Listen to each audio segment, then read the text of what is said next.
So in today's episode, President Trump just brokered his 11th peace deal. Secondly, there was an active shooter in Georgia. He has been shot dead at the scene, and one officer has already lost his life. And finally, Gavin Newsom just pulled an insane stunt in Austin, Texas. And in all of these stories, we'll show you what both sides are saying and give you the bottom line.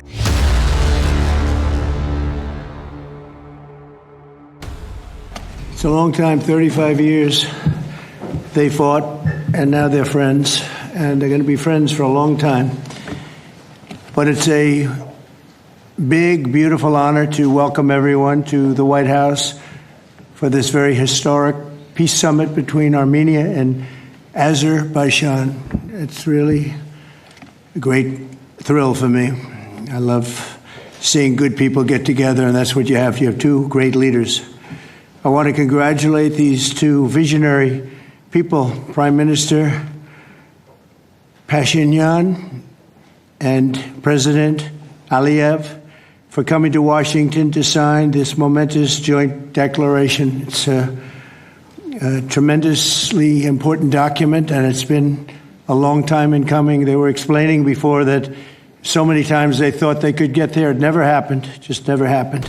All right, so according to history, President Trump has just pulled off what no one thought was impossible, a full peace agreement between Armenia and Azerbaijan. Now, this is ending a nearly 4 decades of conflict. Now, if you are from Armenia or you're familiar with the area because your family is from there, please educate us in the comments section below to make sure we understand the magnitude of this. Now, here is the kicker.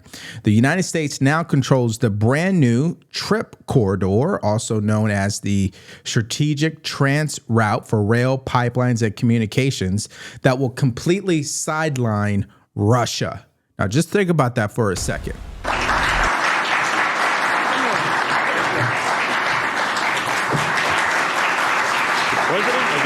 States, the President of the Republic of Azerbaijan and the Prime Minister of the Republic of Armenia will now sign the joint declaration on the outcomes of the Trump Route for International Peace and Prosperity Summit. That's really They will beautiful. sign 3 copies in English. The President of the United States signs as a witness to the President of the Republic of Azerbaijan and the Prime Minister of the Republic of Armenia, affirming their path to peace, stability, and prosperity. We kindly ask that all guests remain seated for the signing of the documents.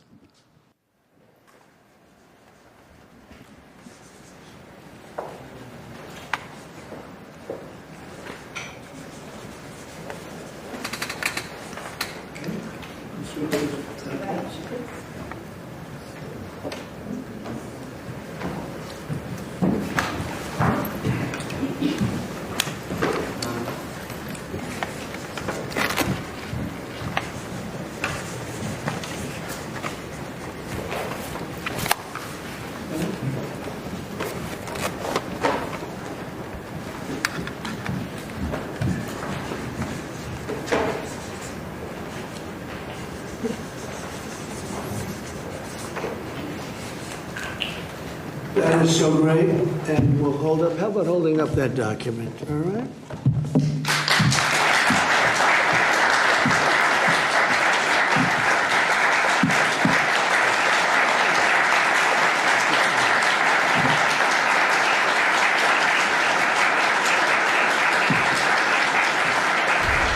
All right, so allow me to share a quick message from today's sponsor, Bearskin. Yes, it is summertime right now, but let's not forget, winter will come, and the last thing you need is a hoodie that sucks. It's a great time to do your winter shopping, which is why most people are smart by locking in their 60% off with Bearskin. What is Bearskin exactly? It's what I'm wearing right now. It's a hoodie that is built like a tank, 340 GSM micro fleece, 10 pockets with a clean, rugged fit that looks awesome. As you guys can see, I look great, right? I mean, come on. Plus, it zips right into a heavy storm rain jacket to become 100% waterproof when you need it. So when it turns cold, wet, or rainy, you're not scrambling last minute. Plus, you're going to get free U.S. shipping, fast delivery, and your winter gear already locked in. So get your Bearskin today by texting my name, Devori, to 36912. Again, text my name, Devori, to 36912 to get 60% off. They'll send you a link so you could check out on your own time. Once again, text my name, Devori, to 36912. Okay, so they signed the agreement in person there. And this brings us to the full picture of what's happened in the first 6 months of President Trump's presidency, which I don't think we've ever seen anything like this, especially in my lifetime. We're talking about the latest string of peace deals that have been closed by the president. Think of Rwanda and the Congo. Think of Cambodia and Thailand. Think of India and Pakistan. Also, Israel and Iran. I mean, that's different continents, different history as far as their conflicts are concerned. He's been able to broker peace.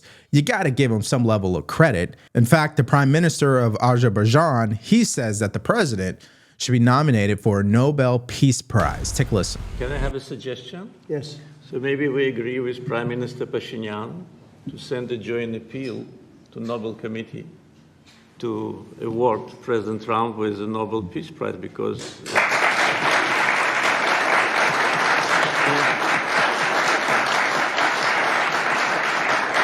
from the leaders of the countries which were at war for more than 3 decades, having this historic signature here, it really means a lot. This is tangible result of President Trump's leadership, and no one could have achieved that. So who, if not President Trump, deserves the Nobel Peace Prize? Now, the last president to receive a Nobel Peace Prize was Barack Obama. Now, what did he do to actually receive one? I couldn't tell you. And I don't really care to do the research. And I might be immature in saying that. But let's just be real about it, okay? I don't remember any peace deals being brokered by former President Obama. But we do have 11 on record for President Trump. It's a truly historic day. And, you know, under this president's leadership, this historic peace deal has been truly made into reality. When people actually go back and look at the history, you hit the high points there. These two countries have been in some form of conflict, sometimes very bloody, other times a very tense situation where conflict could spark out again at any moment for over 35 years. So for this event to happen today again, President Trump said in some of his remarks today that his aspiration, his greatest aspiration as president, is to bring about peace and stability. This is yet another example of his effective leadership that brought these two leaders together in a way that hasn't happened before. And I can tell you there was a lot of work that led to this moment. This wasn't something that just happened overnight. Again, when you look at over 35 years of conflict, under President Trump's leadership, he encouraged and helped move along this ongoing negotiation between these two leaders and their countries that led to this truly historic and great event. Now, it's clear that Trump supporters, Republicans, are definitely going to celebrate this. No question about it. And as I told you guys, Democrats will not only downplay this, but they're going to ignore it and focus on the negative. And how do they do that? Well, MSDNC just now, instead of acknowledging what just happened, they're more focused on the current conflicts that have not been resolved, particularly Russia and Ukraine. And they also try to, I guess, promote to their audience a new Gallup poll that says that Americans don't support President Trump's foreign policy. I don't actually give any credibility to that poll, but again, we show you what both sides are saying. And so here is what MSDNC had to say. Take a look. Max, we've seen polling that shows that the president's policies around the globe have not been so popular here at home. 41% approve, while 54% disapprove of his handling of all of these different conflicts. So what should we take away from that data, and what would it take for Americans to come around to his approach? I think people on both sides of the aisle don't want war, and they want to see a projection of American strength and values. So it's okay for us to say that, you know, there's universal or near universal support for some of these end goals, i.e. an end to bloodshed in Eastern Europe. But what I think the American people are seeing extraordinarily clearly right now is that Trump is all talk, all bluster. And beyond that, what's particularly alarming is that he also appears to be very erratic, saying, I'm going to do a meeting with Putin next week, but the deadline was this week. It seems to be everywhere, littered with some tariffs as well, and that would never have a majority of American support. All right. So, you know, he would have a little bit more credibility if he would just say, hey, listen, I think the reason why President Trump's poll numbers are low surrounding foreign policy is messaging. Because the mainstream media doesn't report on what he's doing properly. So it's not that difficult to see poll numbers that are low. But in reality, when it comes down to the ballot box, it's going to be an entirely different scenario. We just went through that. You'd think they would have learned already, but I guess not. And of course, he's not going to say that on MSNBC. Let's just be real about it. Now, she ended up asking this guy point blank, hey, can we still give the president credit where credit is due, especially for a deal that was brokered today? And let's just say he moves right on past that. Do you think, though, that there should be credit where credit is due for some of the smaller deals that I guess you could consider them smaller, not to the people who are living through them, but Armenia and Azerbaijan, India and Pakistan? Will that resonate with Americans? I know that we're still looking at those two conflicts in Ukraine and in Gaza at the forefront here. Yeah, look, I think we all know which conflicts are at the forefront here, and that is principally, ensuring long-term peace and security for Israel, the return of the hostages, the end of any type of humanitarian catastrophe in Gaza, as well as the end to the conflict in Ukraine. But what's particularly important there is the American people, and this is certified by the data, they don't just want to see an end to the conflict in Ukraine, they want to see the long-term peace and security of the Ukrainian nation upheld, which means that the American people do not support Trump going to Putin, taking a knee, and giving him whatever he wants. That will not result in higher approval ratings. Well, one thing is for sure, no matter how low President Trump's approval ratings might be, they are significantly higher than Democrats' approval rating and Republicans. So as far as that is concerned, I think the president is doing just fine. Now, let's go to our next story, and this is just another tragic situation that we have to talk about. An active shooter alert took place in Georgia. I guess this guy was targeting the CDC, according to reports, because he believes the vaccine made him sick. Yes, this story is sick, but let's first hear more details about it. Take a listen. Following breaking news out of Atlanta, Georgia, where Emory University is reporting an active shooter on its campus. Moments ago, the university's Office of Critical Event Preparedness and Response sending out an alert to students that read, "Run, hide, fight, avoid the area." A shelter-in-place order has been put in place. The Atlanta Police Department is currently responding to the scene, and you can see that scene there.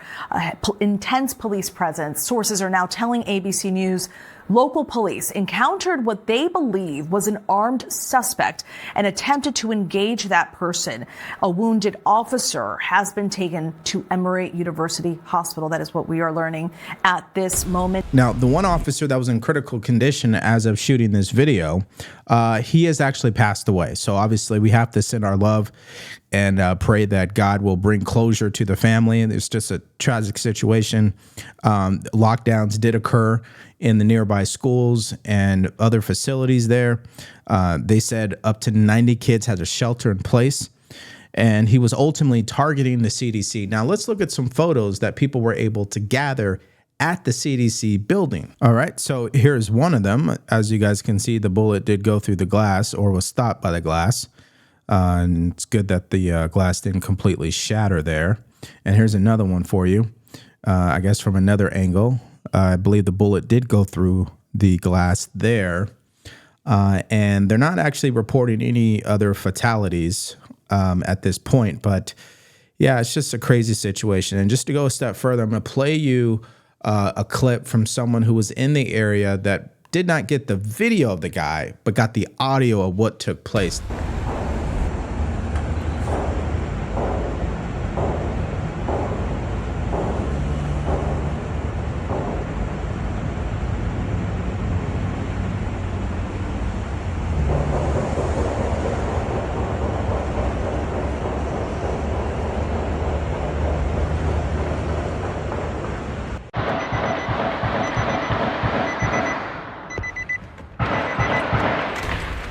So this afternoon at approximately 4:50, the Atlanta 911 Center became aware of a report of an active shooter that was occurring at 1600 Clifton Road. This is right at the intersection of Clifton Road and CDC Parkway, immediately in front of the CDC campus. Officers from multiple agencies responded, from the campus, across the region, from our federal partners and our state partners responded to the scene. Officers arriving found a critically injured DeKalb County police officer that was down. He was immediately extracted from the scene and taken to Grady Memorial Hospital. Officers could still hear gunfire occurring inside the CVS drugstore that is right there at the intersections. Officers moved quickly to attempt to find the shooter and to neutralize the threat to the community. We later found the shooter on the second floor of the CVS. He had been struck by gunfire. We do not know at this time whether that was from officers or if it was self-inflicted. He was removed from the location by Atlanta Fire Rescue to render aid. He did pass at the scene. We also know that the CDC campus did receive multiple rounds into their buildings. Right now, as the mayor stated, we are not aware of any injury that occurred to anyone on that location. 4 other individuals did later arrive at the hospital. They were retreated for stress and anxiety symptoms. They were not injured in the shooting. And to reemphasize what the mayor stated, the children in the daycare center are unharmed. We have law enforcement and medical professionals with them, and we are coordinating the return of those children to their families. We've already put this out. We want to reemphasize it. The CDC leadership is communicating this to all parents. And the FBI Director Kash Patel did also comment on this. He said, "Pray for the family, friends, and colleagues of this hero who acted quickly to defend others and made the ultimate sacrifice." He's talking about the officer who ultimately succumbed to his injuries. The FBI will offer them our full support. Okay, so here's CNN confirming the motive, or what they believe the motive was behind the shooter. Take a look. I have that new reporting from John Miller. I'm going to read this to make sure I get it correct. The law enforcement official tells John Miller that after speaking with family members, police are operating under the theory that the shooter either was sick or believed that he was sick and blamed the illness on the COVID vaccine. So you understand why he may have been targeting the CDC. That's information that we're getting. And we've also been told that people around that area believe they saw that gun being pointed toward that building. That goes along with the reporting that we had earlier. And of course, I told you about sources telling me we needed to be here around 4:50 because they believed someone was trying to attack the CDC. This person, of course, according to the folks who were outside the CVS, was standing there with what looked like a long rifle, dressed in black, firing toward that building. We have that video that you played at the top of this show where you can hear shot after shot, people saying they heard as many as 30 shots. We believe at that point, an officer, DeKalb County police officer, engaged with the shooter. That officer was shot. We know the suspect was taken down and killed. So at this point, we just have to continue to send our prayers to the family of the officer who lost his life. Obviously, that is such a terrible end result for him and his family. The shooter, unfortunately, he was also shot dead at the scene, so we're not going to really get any answers from him directly. And ultimately, I can guarantee you it's going to come down to mental illness, because that's only what a mentally ill person would do. That's my own personal opinion, by the way. And the fact that he believes the COVID vaccine made him sick enough to go do something like this just tells you how far gone he was emotionally, mentally. And just for the record, and this might be a little hyperbolic, the COVID vaccine has definitely done its damage. There's no question. I'm just not too sure the answer is to pick up a gun and go shoot people, right? I think we all can agree to that. All right, so next story, and now we're getting into more of the desperate Democrats, and this is Gavin Newsom continuing to attack not only the Texas governor, but Republicans because of this congressional district fight in Texas. These House Democrats still did not meet the following deadline that the Attorney General of Texas had set for them, which was on Friday, today.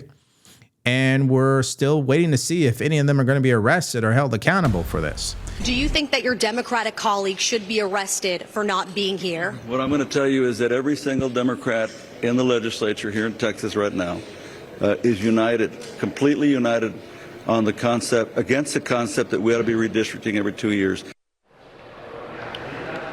Texas House Speaker Dustin Burrows now says there are no more direct deposits. If Democrats want to get paid, they will have to show up in person.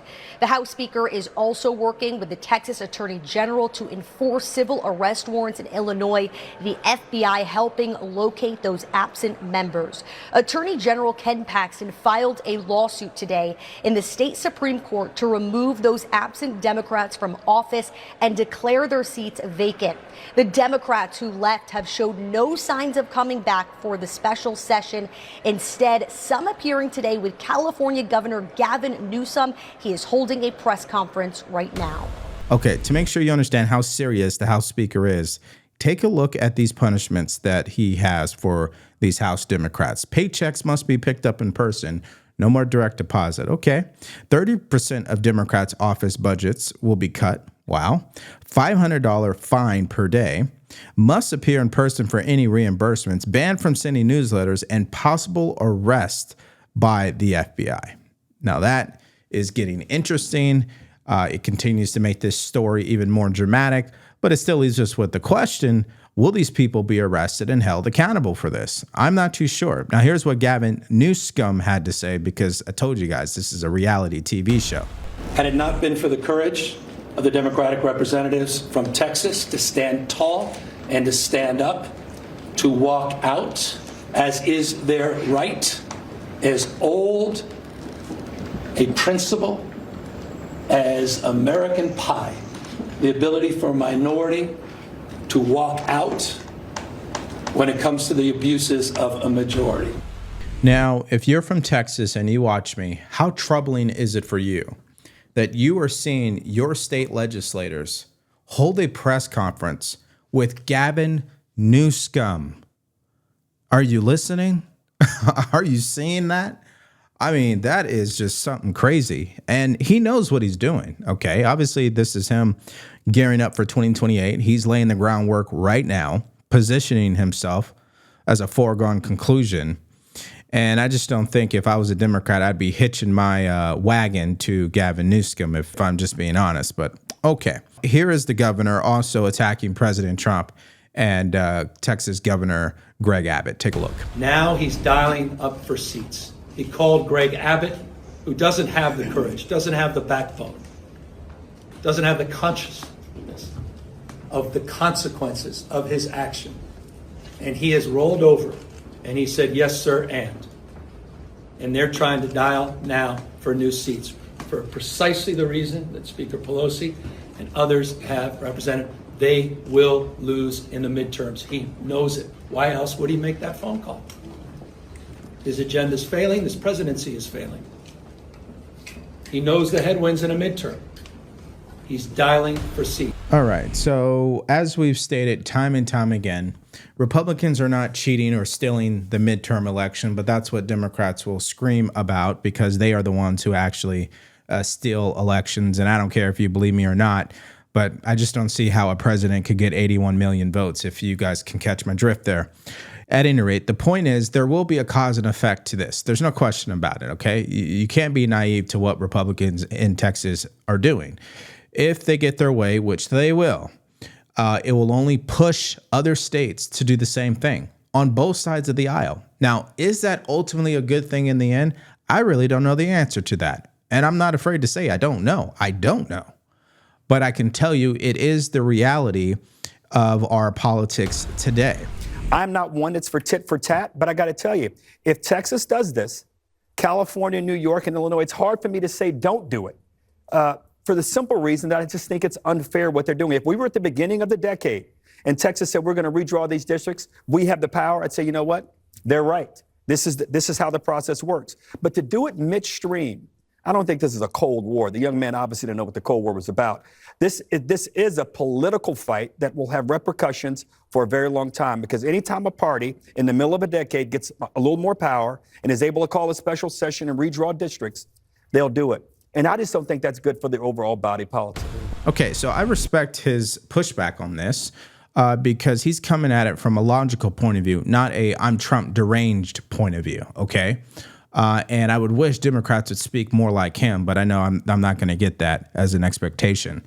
And he could be right. Like I stated, it's a cause and effect. But at the end of the day, what they're doing is not illegal, and it's something that Democrats have done time and time again. It's only now that Republicans are doing it. Everybody is losing their mind. However, what I find to be interesting is that CNN is even calling out House Democrats from Texas and seeing how there really is no end game here. Take a look. Yeah, I think what's most interesting to me, and I think this actually threads into the grand ideas that Isaac's going to lay out shortly, which will be brilliant, is The ramping up of the escalatory ladder. I mean, even the one Democrat called petty that Ed was just laying out.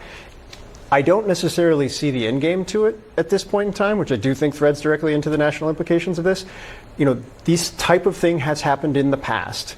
Democrats stay out for that special session, and then they come back, and then kind of things move forward. My kind of sense of it, based on the past, was that, look, at some point this is going to happen. Democrats are going to have to come back and deal with this reality. And the bigger question is, what do Democrats in blue states end up doing here? Well, I could tell you what they're probably going to do. It's, I think, the most logical step because of how tribal our politics is today, that these blue states, like California and in New York, will expand their congressional districts to be like Massachusetts, of course, and Florida will follow suit like Texas and try to expand their congressional districts.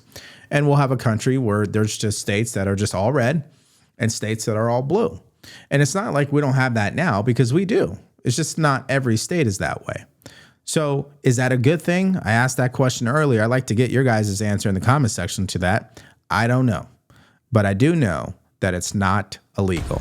Okay, so let's hear from you guys in the comment section. Let's start with the officer losing his life in response to the active shooter situation out in Georgia. This guy was targeting the CDC because he believed the vaccine made him sick, according to CNN, by the way. Just give me your thoughts about all that, please. Secondly, what do you guys make of President Trump brokering another peace deal? Now, doesn't matter what side you're on. The bottom line is 11 peace deals so far in the first 6 months of his presidency. That's got to be a record, right? And so I'd like to get all of your thoughts in the comment section below. All right, so next video, the Department of Justice just made a shocking announcement about Letitia James that you have to take a listen to. And President Trump just scored a huge win on a lower court judge. In both of those stories, lower court judge. So if you're interested in that video, all you have to do is click on it because it's coming up right now.